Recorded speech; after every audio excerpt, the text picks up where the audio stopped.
Selamat datang di Siniar Kasih Tapa, kata siapa dan tentang apa. Oke, jadi ini salah satu konten dari kampusinovatif.id dan tentu saja konten ini akan membahas seputar kemahasiswaan dan juga persiapan karir nih teman-teman semua. Dan by the way, bersama saya Aji sebagai host pada episode kali ini. Dan topik yang akan kita bahas kali ini, dan ini menjadi topik yang menurut saya menjadi perdebatan dan jadi pertanyaan nih tentang public speaking. Terutama fokus kita di public speaking kali ini adalah public speaking for career gitu. Nah, jadi kalau kita ngobrolin masalah public speaking ya, ternyata banyak banget aspek yang dimana di dalam kehidupan kita itu public speaking itu belajar tidak hanya untuk menjadi, contohnya menjadi MC ya, tapi ilmu-ilmunya juga bisa nih dipelajari, misalkan teman-teman untuk persiapan karir, entah nanti teman-teman menjadi dosen, entah nanti teman-teman menjadi guru, ataupun juga menjadi seseorang yang mungkin terlibat di dalam suatu perusahaan begitu ya. Nah, kalau kita ngomongin terkait ini ya, tentang hal-hal kayak gini, kayaknya saya nggak bisa nih kalau saya membahas atau membedah tentang public speaking ini sendiri gitu. Dan kalau ngobrolin masalah ini tentunya saya akan mengundang atau mengajak nih salah satu bapak-bapak dari guruinovatif.id di sini ya. Mungkin saya panggil Mas Willy aja kali ya. Halo Mas Willy. Halo. Oke, apa kabar? Sehat-sehat. Gimana kabarnya? Ya, seperti biasa ya. Sedikit tertekan tapi tidak mengapa. Nggak, biasa. Oke. Nah, Mas Willy, sebelum kita jauh nih ngobrolin masalah public speaking, tell me about yourself dong. Siapa sih Mas Willy sebenarnya di sini? Waduh, saya bukan siapa-siapa ya, Mas Haji. Ya, kenalkan nama saya William Rahaditama. Yeah. Saya di guruinovatif.id selaku Chief Business and Innovation Officer, yang mana guruinovatif.id ini kita menghandle beberapa klien-klien dari guru di bidang pendidikan terutama ya, guru-guru, sekolah, kemudian siswa, dan kita memiliki misi untuk menjadi the largest ecosystem, online ecosystem in education ya di Indonesia. Oke. Jadi Mas Willy ini adalah seorang Chief Business Innovation Officer ya. Yep. Dan tentu saja, apalagi tadi dijelaskan bahwa marketnya adalah, ataupun juga sasarannya adalah bertemu dengan guru maupun juga siswa ya. Dan tentu saja kedepannya pasti membutuhkan secara komunikasi yang sangat-sangat intens begitu ya. Dan makanya dibutuhkan secara keahlian khusus di modal public speaking ini. Berarti udah nggak diragukan lagi lah ya masalah public speaking gitu lah Mas. Mudah-mudahan ya. Oke, Mas Willy, first question dari saya adalah alasan kenapa public speaking itu penting dalam dunia karir? Iya, baik. Jadi public speaking itu penting sekali tentunya, apalagi kita di zaman saat ini, yang mana sudah banyak terjadi disrupsi-disrupsi ya, perubahan-perubahan baik itu dari segi dunia kerja, kebutuhan akan industri, maupun juga skill-skills yang terkait gitu. Kalau kita lihat data dari LinkedIn, terutama dari LinkedIn Learning ya, di mana orang banyak mengakses pelatihan-pelatihan untuk skill-skills di dunia kerja. Dulu kalau tahun 2015 public speaking itu masih di nomor 5 atau 6 gitu ya, besar gitu ya. Tapi di tahun 2022 itu udah naik ke nomor 1 skills yang paling top untuk dipelajari. Berarti sekarang sedang dibutuhkan ya. Betul. Dari sana kita bisa tahu industri ada banyak orang yang berminat untuk mempelajari public speaking dikarenakan juga merupakan kebutuhan industri. Industri mungkin lebih prefer seorang talent, seorang profesional yang juga punya public speaking skills yang bagus. Nah, kadang kan kalau kita ngobrol ya, terutama dengan kata public speaking, banyak miskonsepsi diantaranya mungkin seorang mahasiswa ataupun juga orang-orang yang baru masuk ke kerja mengatakan bahwa public speaking itu belajar hanya untuk orang-orang misalkan menjadi motivator, menjadi MC, ataupun menjadi seorang orang yang ahli untuk berbicara di depan umum gitu. Tapi ternyata public speaking ini juga berpengaruh besar terhadap dunia karir, termasuk juga dalam perusahaan-perusahaan gitu. Nah, kalau menurut Mas Willy sendiri tentang public speaking ini, apa sih hal yang mendasar dan di bagian mana public speaking ini menjadi hal yang penting? Baik. Sebenarnya memang public speaking yang kita kenal itu ya masih seperti itu konsepnya, berbicara di depan umum, ya kan? Bedanya mungkin dulu kita kalau berbicara di depan umum itu selalu identik dengan orator gitu ya. Dia mampu memukau di depan ratusan ribuan orang seperti itu di dalam forum-forum terbuka begitu ya. Tetapi di zaman sekarang konsep tentang public speaking itu bisa lebih meluas lagi. Orang bahkan di depan handphonenya pun itu bisa berbicara di depan publik, ya kan. Ketika dia buat konten, kemudian kontennya di live seperti itu atau di post di sosial media, itu dia sudah berbicara di depan publik tuh secara tidak langsung. Iya, benar-benar. Nah, tapi ada juga public speaking yang sebenarnya dalam arti kalau tadi kita bicara di dalam karir ya. Public speaking di dalam lingkup komunikasi informal maupun komunikasi formal di dalam dunia kerja itu sendiri. Seperti ketika Mas Aji dan tim di kantor ya kan, kan ada pertemuan-pertemuan formal tuh, ada meeting-meeting biasanya kan. Nah, nggak mungkin di meeting-meeting tersebut kita tidak mempresentasikan dengan baik, maka dibutuhkan communication skill seperti itu. Jadi udah cukup luas nih definisinya.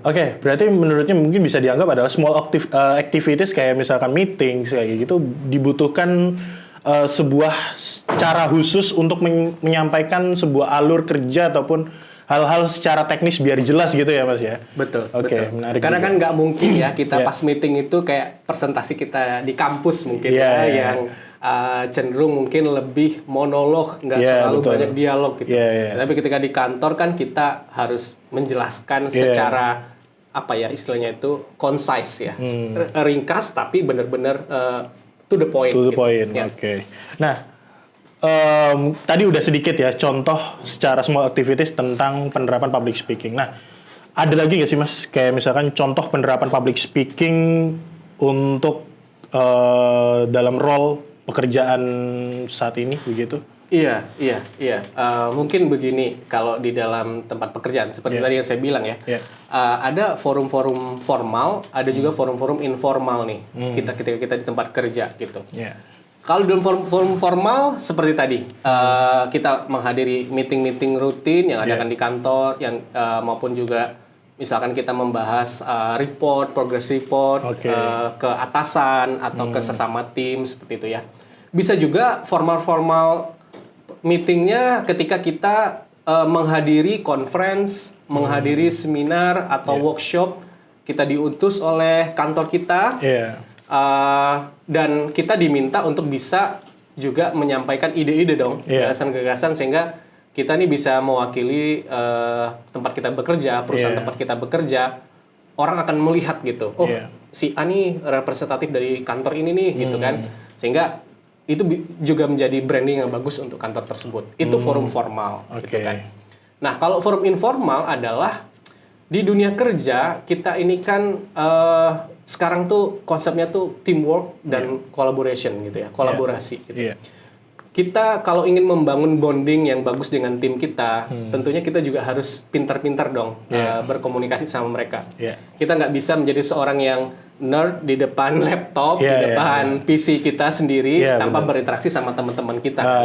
Nah, itu juga perlu dilatih sehingga kita di kantor itu juga dikenal sebagai pribadi yang menyenangkan gitu. Jadi karena kita punya metode komunikasi yang baik bagi teman kita. Mungkin seperti itu sih penerapan simpelnya ya.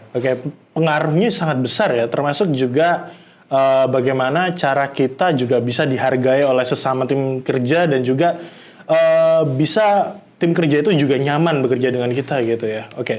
Betul. Sebelum jauh ke situ juga banyak ini ya, maksud dalam arti seseorang tuh punya bakat public speaking sejak mereka lahir begitu. Bahkan sejak mereka bisa mengatakan huruf awal misalkan huruf A, B dan lainnya gitu seperti itu. Tapi ketika kita dewasa kita mungkin punya ketakutan sendiri untuk berbicara di depan umum begitu. Terutama ketika kita ingin ya mencoba untuk being public speakers kayak gitu. Nah, kalau dari Mas Willy sendiri nih, apa sih yang sebenarnya ditakutin oleh seseorang itu dalam public speaking ini? Iya, mungkin gini ya Mas Haji. Mungkin salah satu cara pandangnya public speaking skills. Kita lihat dulu kata-kata itu ya, public speaking skills. Yang namanya skills itu berarti sesuatu yang bisa dipelajari. Yang mana kita bisa menguasai halnya dengan cara belajar. Betul. Tanpa harus itu lahir di dalam bakat naluri kita. Betul. Gitu ya. Mungkin kita pada saat kecil ada beberapa orang yang mungkin tinggal di keluarga atau lingkungan yang membuat dia akhirnya mudah berinteraksi, berkomunikasi gitu. Tapi mungkin ada juga yang menciptakan dia sangat introvert, mungkin begitu ya. Gitu. Betul. Nah, tetapi balik lagi, karena public speaking itu adalah sebuah skills, jadi dia itu bukan ibaratnya bakat yang harus benar-benar dibawa dari lahir, dia bisa dipelajari gitu. Teknik-tekniknya bisa dipelajari. Nah, terus menyambung ke pertanyaan kedua, gimana cara mengatasi rasa takut berbicara atau rasa nervous ya? Ini mungkin pengalaman pribadi saja ya yang saya share ya. Kalau menurut saya, biasanya kalau kayak Mas Haji sendiri nih, yang membuat takut itu apa gitu berbicara itu biasanya? Biasanya yang saya takutkan adalah ketika apa yang ingin saya sampaikan ternyata tidak sesuai dengan pertanyaan. Betul, itu betul. Tidak sesuai dengan kalau misalkan ada orang yang bertanya begitu ya. Betul. Ya kalau ada yang seperti itu gitu. Takut tidak menguasai konten, bisa dibilang begitu ya, gitu. Ada juga yang takut karena tidak pede, mungkin gitu, kurang confidence ya, less confident gitu. Nah, maka kalau pengalaman saya pribadi paling tidak 3 hal nih ya. Pertama, identifikasi itu. Kita identifikasi dulu kita tuh rasa takutnya kenapa gitu ya. Apakah tadi karena kita kurang ngerti konten ya kan, knowledge kita terhadap materi yang mau kita sampaikan tuh kita kurang sehingga kita kurang pede gitu. Ya berarti caranya ya kita harus banyak baca, banyak belajar untuk kontennya gitu. Terus kayak misalkan ada juga nih beberapa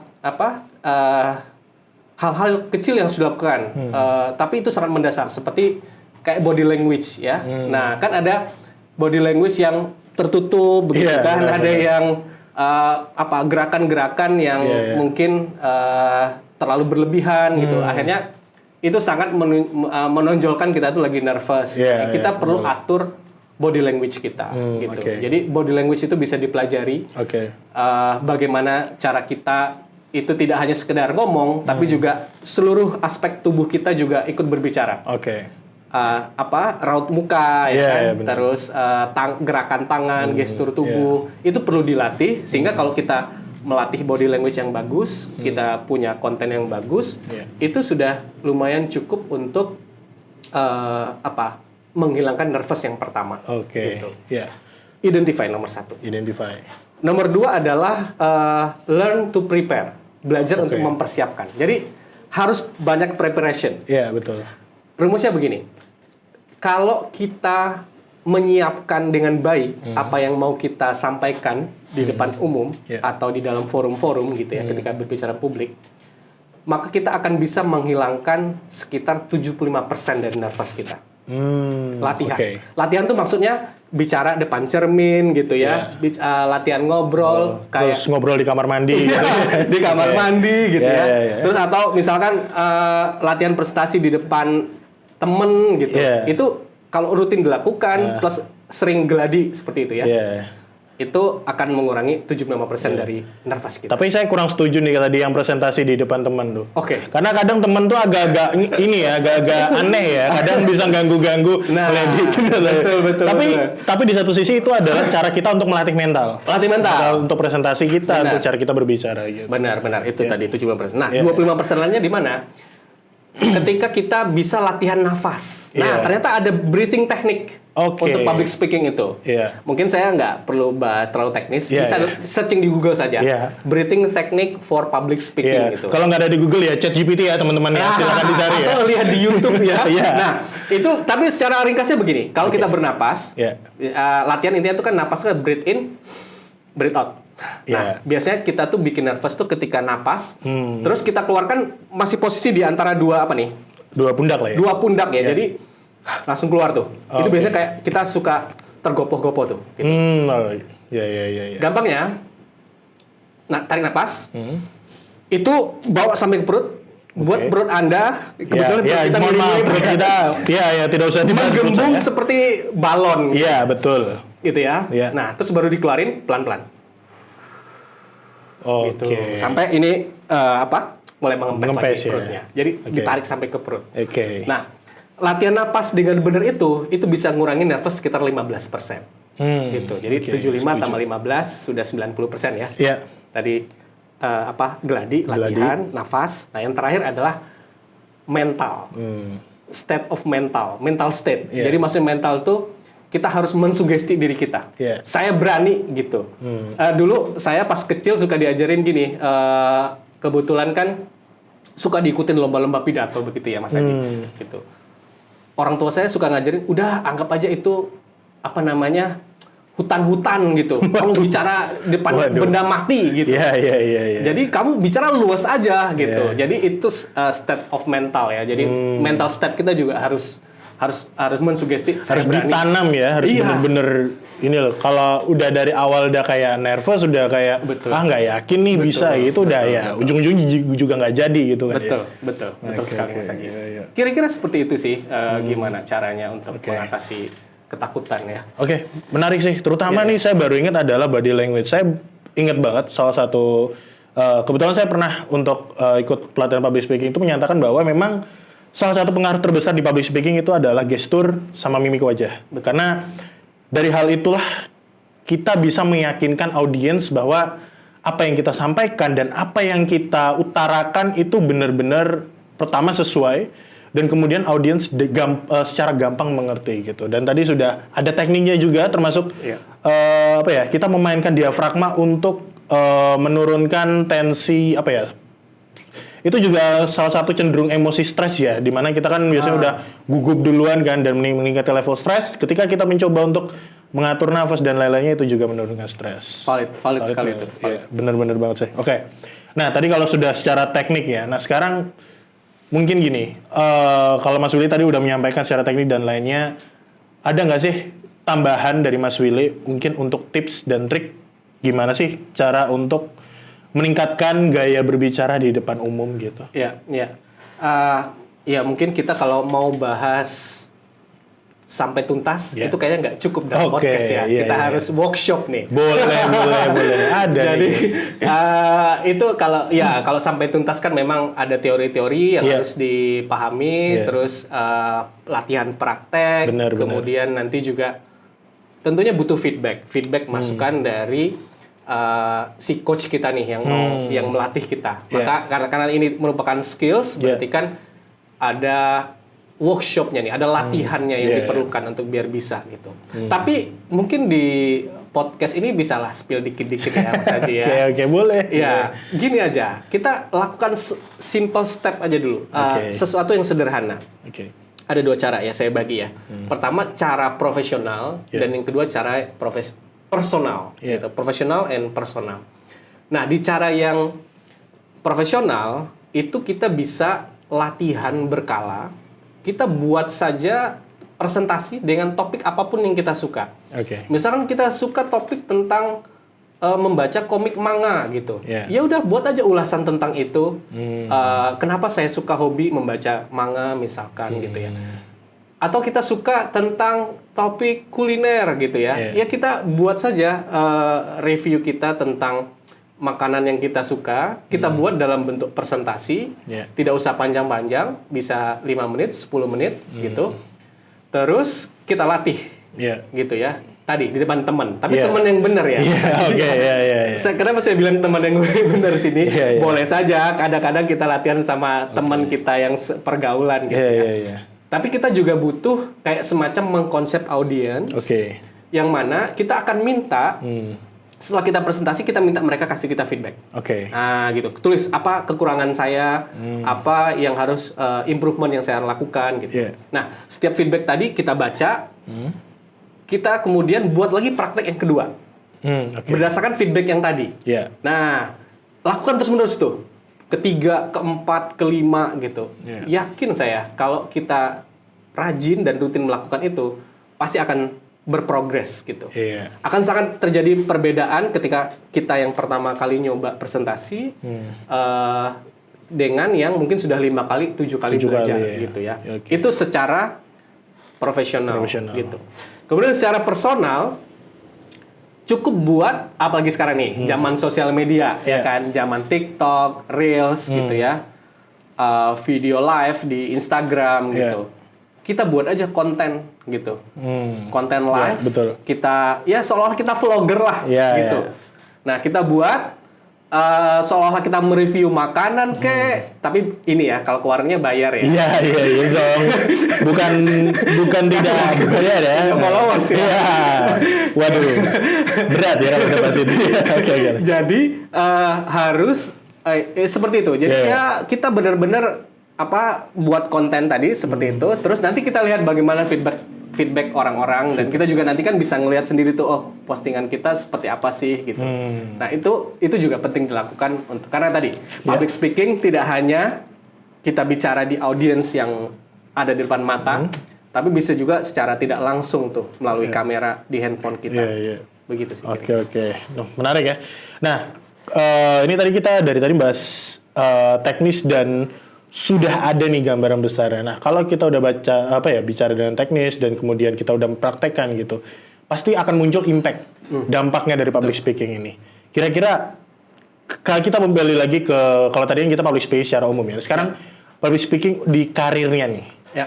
Apa dampak terbesar ketika seseorang bisa menguasai public speaking ini dan mungkin secara pribadinya dan secara profesionalnya kira-kira apa, Mas? Baik. Secara pribadi dan secara profesional ya. Pertama mungkin secara profesional dulu. Ketika kita punya public speaking skills yang bagus, itu akan mempermudah kita menggapai karir yang lebih baik gitu dalam jangka waktu yang lebih cepat gitu. Karena misalkan begini ya Mas Aji, di dalam divisi yang sama nih di tempat kerjamu gitu, ada 3 orang. Dan kalian bertiga ini satu level pas masuk ya, gitu. Terus perusahaan atau pimpinanmu mau cari nih siapa yang akan jadi next leader, gitu. Kira-kira yang dicari itu yang pendiam-diam saja, atau yang bisa mengutarakan pendapat, bisa menyampaikan ide. Tentunya yang itu kan, yang kedua kan, bisa mengutarakan pendapat, bisa menyampaikan ide, bisa punya kemampuan komunikasi yang bagus, gitu. Dan kita tahu di zaman sekarang mungkin kemampuan orang level pendidikan udah semakin baik ya kan. Secara hard skill kita bisa dapat nih ibaratnya nih 3-5 orang dalam satu divisi punya hard skill yang bagus semua. Misalkan skills di bidang digital marketing gitu ya. Mereka punya digital marketing yang sama-sama bagus gitu. Maksudnya sama bagus itu dari segi mereka ngurus kerjaannya secara mandiri, secara individu gitu. Tapi kan untuk mencari seorang leader, perusahaan butuh orang yang bisa menyampaikan idenya, menyampaikan gagasannya gitu. Dan juga tidak hanya itu, pasti juga biasanya akan dicari yang ditanyakan pendapat nih ke timmu ya kan. Menurut kamu siapa sih yang cocok jadi leader gitu. Nah, orang yang punya public speaking skill yang bagus cenderung lebih dipilih gitu ya. Meski mungkin tidak semuanya, tapi mayoritas akan dipilih yang seperti itu. Sehingga punya kemampuan public speaking skills yang bagus bisa mempermudah kita dapat karir yang lebih baik di waktu yang lebih cepat. Itu secara profesional. Nah, kemudian dampak secara personal ada banyak sekali, tapi mungkin saya highlight 3 saja ya. Yang pertama, karena kita ini sudah terbentuk nih untuk selalu menguasai public speaking begitu ya. Kita akhirnya akan terus-menerus memaksa diri update terhadap sebuah informasi. Sehingga itu akan menumbuhkan budaya untuk terus membaca. Nah, membaca di sini tidak hanya membaca buku, membaca artikel gitu ya. Tapi juga membaca tren yang terjadi di industri saat ini. Gitu. Karena kan pasti kan kamu akan diminta untuk menyatakan pendapatmu seperti apa. Kalau kamu nggak memiliki konten yang up to date, nanti kan kurang relevan. Gitu. Dan sulit nantinya untuk beradaptasi. Gitu. Terus tadi yang Aji bilang di awal, ketika tiba-tiba ada yang nanya, ternyata pertanyaannya tuh Kurang. seputar yang up to date, kita nggak bisa jawab kan. Nah, itu akhirnya selalu menumbuhkan di dalam diri kita, oh saya harus stay relevan, stay up to date nih gitu. Itu akhirnya membentuk diri kita yang selalu rajin membaca buku maupun membaca tren gitu. Kemudian yang kedua, membangun komunikasi yang efektif. Nah, ini yang menjadi banyak PR kita ya, yaitu memiliki kemampuan komunikasi yang efektif gitu. Jadi kemampuan komunikasi efektif itu lebih ditekankan ke komunikasi dua arah. Nah, karena sekarang tuh banyak orang yang hobi bicara sendirian tuh. Ini mungkin nih kamu pernah atau orang di luar sana pernah ikut kuliah nih. Terus dosennya kayak seperti bicara sendirian gitu. Itu kan berarti kurang punya komunikasi yang efektif karena tidak dua arah gitu. Sehingga banyak nggak nyambung, ya kan? Nah, tapi kadang juga kita suka ada beberapa model pengajar atau dosen yang kita suka karena dia mampu tuh apa yang dia sampaikan tuh langsung masuk ke kita. Benar. Itu berarti dia punya komunikasi yang efektif. Nah, dengan kita punya public speaking skills, kita akan menempatkan diri kita ini lagi komunikasi sama siapa nih? Oh, kalau saya komunikasi sama atasan, berarti seperti ini nih yang harus saya siapin. Ekspektasi atasan begini gitu. Ketika saya lagi briefing dengan tim saya, ini nih pola komunikasi yang saya harus terapkan. Bisa jadi dua hal yang berbeda. Gitu. Itu komunikasi yang efektif. Dan yang terakhir yang berkaitan dengan peningkatan managerial skills dan leadership skill.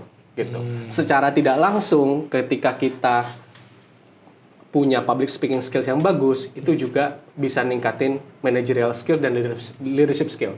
Dua skill yang sangat dibutuhkan di industri saat ini. Kita dalam membangun profesional maupun kita ingin berbisnis menjadi seorang pengusaha harus punya managerial skills dan leadership skills yang bagus. Mungkin itu, Mas Haji. Dampaknya banyak banget ya ternyata ya. Dan ini benar-benar bisa ningkatin karir ke depannya dan ya bukan jalan pintas ya, tapi kayak salah satu jalan mulus ya Mas Willy ya. Itu banyak banget ini. Oke, mungkin thank you Mas Willy atas semua penjelasannya gitu. Menarik banget ya untuk public speaking. Dan saya setuju tadi teman-teman kita bakal ada nih kelas di Guru Inovatif. Bukan Guru Inovatif. Kebiasaan nih sama Mas Willy soalnya.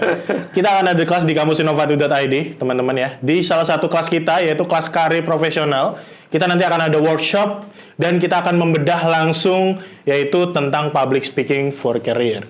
Nah, kira-kira siapa ya pembicaranya ya? Anda mau? Bisa dicoba. Karena berhubung pembicaranya sudah ada di samping saya, nah ini boleh banget nih. Nah, jadi teman-teman tunggu apa lagi? Jadi setelah ini, teman-teman kalau setelah nonton video ini, jangan lupa teman-teman untuk subscribe YouTube kita di kampusinovatif.id dan juga guruinovatif.id ya teman-teman. Dan jangan lupa follow Instagram kita supaya teman-teman bisa update tentang atau event-event ataupun juga program-program menarik dan juga konten-konten nih dari kampusinovatif.id. Dan kita juga punya Telegram nih teman-teman. Jadi teman-teman bisa cek di link tree kita di Instagram. Dan mungkin itu ya Mas Willy, thank you sudah berkenan untuk sharing tentang public speaking. Dan next kita bisa ini ya ngobrol lebih lanjut ya terkait ini ya. Dan tadi kita akan ada kelas juga bisa ini ya, membedah lebih banyak terkait ini. Thank you teman-teman semua dan selamat beraktivitas kembali dan selamat pagi, siang, sore, dan malam. Cheers!